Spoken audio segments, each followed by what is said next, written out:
미국 해군이 바다 한가운데서 석유 실은 배를 통째로 낚아챘습니다.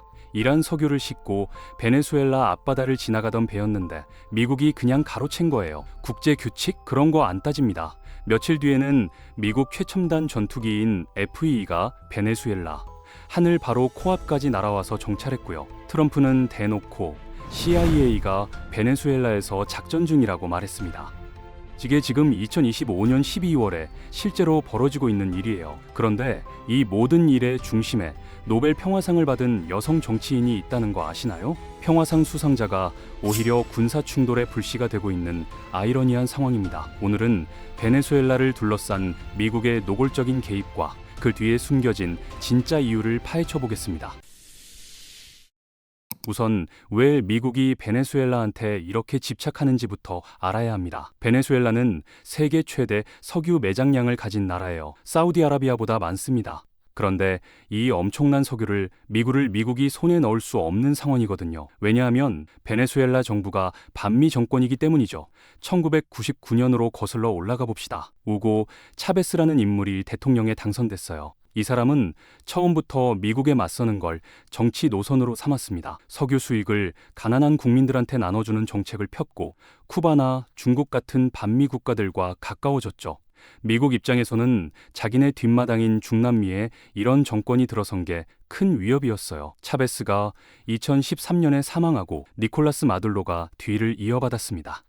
마두로는 차베스보다 더 반경했어요. 미국은 이때부터 본격적으로 경제 제재를 가하기 시작했죠. 민주주의 파괴, 언론 통제, 선거 조작, 인권 탄압을 이유로 들었는데 실제로는 석유가 목표였다는 게 중론입니다. 2010년대 내내 미국의 제재는 점점 강해졌어요. 무역 제한부터 시작해서 외교 단절까지 갔습니다. 2019년에는 베네수엘라가 미국과 외교 관계를 공식 단절했어요. 양국 관계가 완전히 끊어진 거죠. 그런데 트럼프가 다시 정계에 복귀하면서 상황이 더 악화되기 시작했습니다. 지난 12월 초에 사건이 터졌어요. 미국 해군이 베네수엘라 앞바다 인근 해역에서 유조선 한 척을 납포한 겁니다. 미국 측 설명에 따르면 이 배가 이란산 석유를 운반 중이었고 이게 대이란 제재 조치를 위반했다는 거예요. 그래서 배를 압류했다고 주장합니다. 그런데 여기서 문제가 생깁니다. 이 유조선이 베네수엘라 영해 가까운 곳을 항해하고 있었거든요. 국제법상 타국 영해 근처에서 다른 나라 배를 멋대로 납포할 수 있느냐는 거예요. 베네수엘라 정부는 이걸 해적 행위라고 불렀습니다. 명백한 주권 침해이며 이 지역 평화에 대한 위협이라고 강하게 반발했죠. 쟁점은 세 가지입니다. 그 유조선이 정말 국제법상 제재 대상이었느냐? 미국이 타국 해역에서 무력으로 배를 낚아챌 권한이 있느냐? 베네수엘라와 이란의 석유 거래가 정말 정치적 도발이냐는 겁니다. 전문가들은 이게 단순 제재 집행이 아니라 정치적이고 군사적인 경고 신호라고 분석해요. 며칠 뒤 더 노골적인 일이 벌어졌습니다. 미국 공군 전투기 2대가 베네수엘라 인근 카리브해 상공을 정찰 비행한 거예요. F-22 랩터로 추정되는데 이건 미국이 자랑하는 최첨단 스텔스 전투기입니다. 유조선 사건 이후 추가 압박용 무력 시위로 해석되고 있죠. 이 지역은 원래 민감한 군사 경계선이에요. 베네수엘라 공군도 즉각 대응했습니다. 공중 초계 활동을 강화하고 대기 경보까지 발령했거든요. 미국은 그냥 전술정 정찰 비행일 뿐 군사 행동 아니라고 발뺌했지만 베네수엘라는 영공 위협이자 주권 도발 행위라고 맞받아쳤어요. 전문가들은 이번 사건을 냉전 이후 중남미 지역 최대 규모의 공중 긴장 상태라고 평가합니다. 미국은 마약 카르텔 견제하고 테러 방지한다는 명분을 내세우지만 실제로는 마두로 정권을 압박해서 내부 불안을 유도하려는 거라는 분석이 많아요. 그런데 여기서 끝이 아닙니다. 트럼프가 최근 인터뷰에서 폭탄 발언을 했어요. CIA가 베네수엘라 내부에서 작전을 수행 중이라고 대놓고 말한 겁니다. 보통 이런 건 극비 사항인데 전직 대통령이 공개적으로 언급해버린 거예요. 전 세계가 충격을 받았죠. CIA 작전이 뭘 하고 있느냐 정확히는 밝혀지지 않았지만 추정되는 내용이 있습니다. 반정부 세력과 접촉해서 지원하고 정치 정보를 수집하고 선거에 개입할 가능성도 있다는 거예요. 베네수엘라 정부는 이게 사실상 정권 전복 시도라고 주장하면서 국제재판소에 제소하겠다고 밝혔습니다. 이쯤 되면 과거 미국이 중남미에서 했던 일들이 떠오릅니다. 칠레 쿠데타 지원, 니카라과 반군 지원, 파나마 침공 등 미국은 중남미를 자기네 뒷마당처럼 여기며 수십 년간 개입해왔거든요. 지금 베네수엘라에서 벌어지는 일도 그 연장상이라는 겁니다. 베네수엘라는 혼자가 아닙니다. 러시아, 이란, 중국 같은 우방 국가들과 군사 및 외교 연대를 강화하려는 움직임을 보이고 있어요. 특히 러시아는 미국의 행동을 패권적 개입이라고 강하게 비판했고, 베네수엘라와 군사 정보 교류를 확대하는 걸로 알려졌습니다. 중국도 가만히 있지 않습니다. 국가 주권은 존중돼야 한다는 원론적 입장을 밝히면서도 베네수엘라에 대한 경제적 지원 의사를 간접적으로 표명했어요. 중국 입장에서는 베네수엘라 석유가 필요하거든요. 미국이 독점하는 걸 원치 않는 거죠. 유럽연합은 중재자 역할을 자처하고 있습니다. 모든 무력 사용을 자제해야 한다는 입장인데 실제로 얼마나 영향력을 발휘할 수 있을지는 미지수예요. 유엔도 공식 논평은 없지만 카리브해 안정성 문제에 주목하고 있고, 분쟁이 확대되면 비상안보리 회의를 소집할 가능성을 언급했습니다. 결국 이 모든 게 석유 때문입니다. 베네수엘라는 세계 최대 수준의 석유 매장량을 보유했지만 정권 갈등과 제재로 인해 수출이 심각하게 제한되어 있어요. 경제가 완전히 붕괴된 태가 몇 년째 이어지고 있죠. 국민들은 굶주리고 수백만 명이 나라를 떠났습니다. 미국은 이란과 베네수엘라가 석유로 협력하는 게 국제 질서에 직접적인 위협이 된다고 판단합니다. 이란은 미국의 적대국이고 베네수엘라도 반미 정권이잖아요. 이 둘이 손잡고 석유 거래를 하면 미국의 제재가 무력화되는 겁니다. 그래서 유조선 하나 납포한 게 단순한 사건이 아니라 전략적 자원 전쟁의 단면이라는 분석이 나오는 거예요. 여기서 마리아 코리나 마차도가 등장합니다.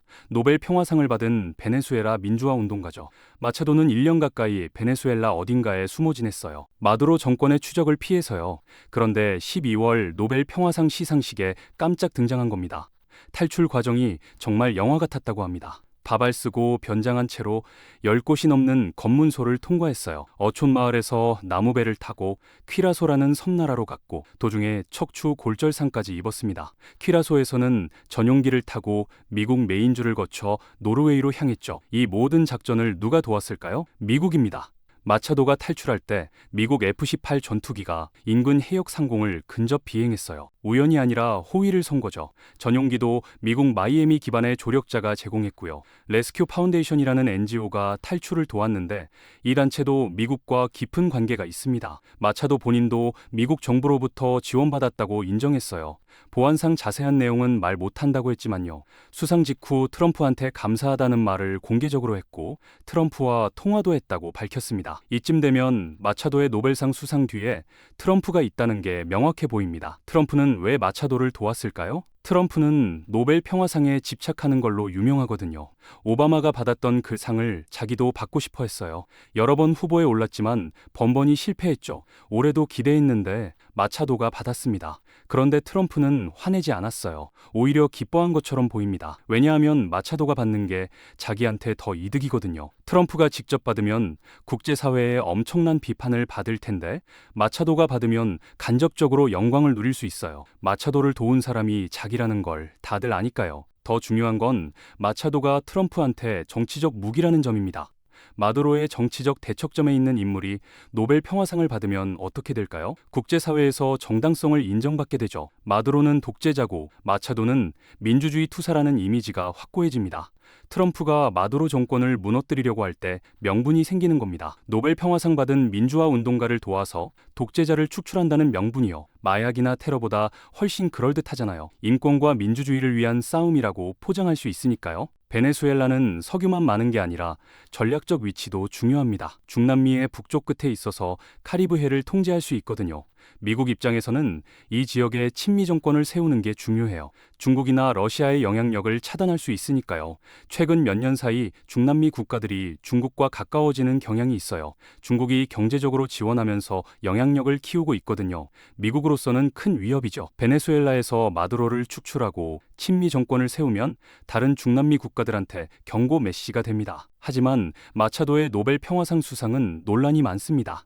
평화상을 받은 사람이 외국의 군사 개입을 지지한다는 게 모순 아니냐는 거예요. 마차도는 미국의 군사적 행동을 공개적으로 지지했거든요. 마두로 정권을 무너뜨리기 위해서라면 외세의 개입도 괜찮다는 입장이죠. 베네수엘라 국민들 중에서도 마차도를 비판하는 사람들이 있습니다. 외세를 끌어들이는 위험한 정치인이라고 보는 거예요. 아무리 마두로가 독재자라고 해도 자국 문제를 외국 군대 동원해서 해결하려는 건 잘못됐다는 시각이죠. 마차도는 헝가리의 오르반 총리, 이스라엘의 네타냐후 총리 같은 논란의 인물들과 가깝습니다. 유럽의 극우 정치 그룹 PFE의 일원이기도 해요. 평화상 수상자가 이런 극우 인사들과 교류한다는 게 적절하냐는 의문이 제기되는 겁니다. 그럼에도 마차도가 노벨 평화상을 받은 이유는 뭘까요? 표면적으로는 노르웨이 정부가 베네수엘라 민주화를 위해 노력했기 때문이라고 합니다. 노르웨이는 마두로와 반대파 사이에서 중재를 시도했거든요. 하지만 마두로가 계속 거부했죠. 이면에는 미국의 압력이 있었다는 분석도 나옵니다.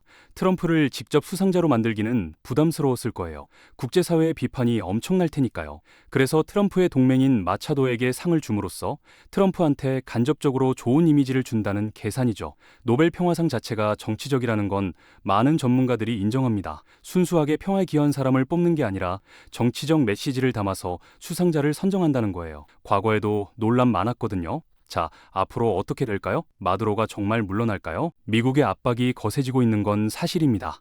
유조선 납포하고 전투기 띄우고 CIA 작전까지 공개적으로 언급했어요. 군사적 옵션을 열어두고 있다는 신호죠. 하지만 실제 군사 개입 가능성은 높지 않다는 분석도 있어요. 베네수엘라 군부가 여전히 마두로한테 충성도가 높거든요. 미국이 개입하면 엄청난 저항에 부딪힐 수 있습니다. 게다가 중남미 다른 국가들도 가만히 있지 않을 거예요. 설령 마두로가 물러나고 마차도가 권력을 잡아도 문제는 끝나지 않습니다. 군부를 어떻게 장악할 거냐가 가장 큰 과제예요. 마차도한테는 제도적 기반이 부족합니다. 마두로가 오랫동안 집권하면서 자기 사람들을 중요한 자리에 다 심어놨거든요. 베네수엘라 경제 재건도 큰 문제입니다. 몇 년 동안 초인플레이션으로 화폐 가치가 폭락했고 국민들의 생활은 극도로 어려워졌어요. 이걸 해결하려면 엄청난 투자가 필요한데 미국이 그만큼 투자할 의지가 있는지 의문입니다. 베네수엘라 국민들의 분열도 심각합니다. 마두로 지지자와 반대파로 나뉘어서 극심하게 대립하고 있어요.